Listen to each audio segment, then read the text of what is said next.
Hello बच्चों, आज हम कक्षा 7 में हिंदी पढ़ रहे हैं। हिंदी में पार्ट 1 है जिसमें कविता है। तो उस कविता का आज हम प्रसंग सहित व्याख्या करेंगे। तो पहला पैराग्राफ है, हम पंछी उन्मुक्त गगन के पिंजराबंद न गा पाएंगे। कनक कटिल्लियों से टकराकर पुलकित पंख टूट जाएंगे।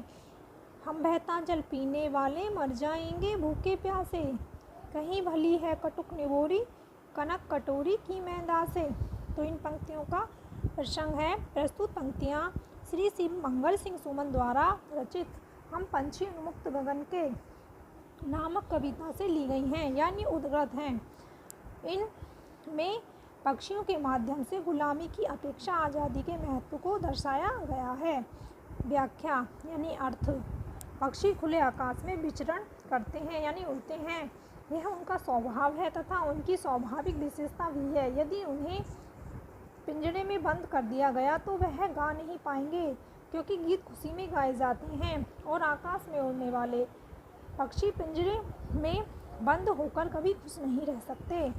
हम उन्हें सोने के पिंजरे में रखें तो भी कुछ फर्क नहीं पड़ने वाला। सलाखें चाहे सोने की हो या लोहे की, पर खुशी में फड़फड़ाते उनके पंख तोड़कर ही छोड़ेंगी। पक्षी यह बात जानते हैं, इसलिए वह कह रहे हैं कि नदियाँ और झरनों का बहता जल पीने की उन्हें आदत है। सोने के पिंजरे का खाना पानी उन्हें अच्छा नहीं लगेगा और वह भूखे प्यासे मर जाएंगे। उन्हें तो आज़ाद रहकर कड़वी निगोरी खाना ही पसंद है। गुलामी में मिली सोने की कटोरी में मैदा उन्हें कभी रास नहीं आएगी, नहीं यानी अच्छी नहीं लगेगी, क्योंकि परधीनता यानी गुलामी में मिले व्यंजन कभी स्वादिष्ट लग ही नहीं सकते। अब है प्रसंग नंबर 2, स्वर्ण यानी पैराग्राफ 2। स्वर्ण श्रृंखला के बंधन में अपनी गति उड़ान सब भूले, बस सपनों के देख रहे हैं तरु की फुनकी पर के झूले। ऐसे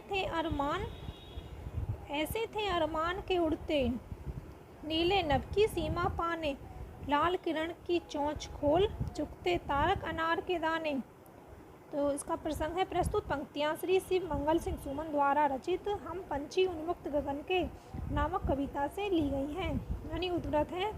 इन पंक्तियों में पक्षियों के माध्यम से परतंत्रता के कष्ट में जीवन से अवगत कराया गया है। परतंत्रता यानी गुलामी में जो कष्ट मिलता है उससे अवगत कराया गया है। व्याख्या। पक्षी कहते हैं कि सोने के पिंजरे में कैद होकर वह अपनी गति और उड़ान की कला सब भूल गए हैं। पहले वह वृक्ष की सबसे ऊपर की टहनी के सिरे पर बैठकर झूला करते थे, अब यह एक सपना बनकर रह गया है। उनकी इच्छा थी कि वह कभी उड़ते उड़ते नीले आकाश के उस छोर तक पहुंच जाएंगे जहां वह समाप्त होता है। उनका अरमान था कि किरणों जैसी अपनी लाल चोंच से वह तारों जैसे अनार के दाने चुगेंगे, परंतु गुलामी के जीवन ने उनके सारे सपनों और अरमानों का गला घोट दिया है। उनकी खुशियाँ उनसे छिन गई हैं। अब तो वे पिंजरे में बंदी बनकर रह गए हैं। यानी पहले वो जब आज़ाद थे तो वो उड़ते उड़ते नीले आकाश के ऊपर छोर तक कहीं भी पहुंच जाते थे, लेकिन अब वो उस पिंजरे में बंद कर ही रह गए हैं उनके अरमान। अब है पैराग्राफ नंबर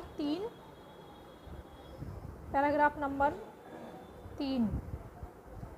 होती सीमा हीन क्षितिज से इन पंखों की होड़ा होड़ी, या तो क्षितिज मिलन बन जाता या तंती सांसों की डोरी। निर्णय दो चाहे टहनी का आश्रय छिन भिन कर डालो, लेकिन पंख दिए हैं तो आकुल उड़ान में विघन न डालो।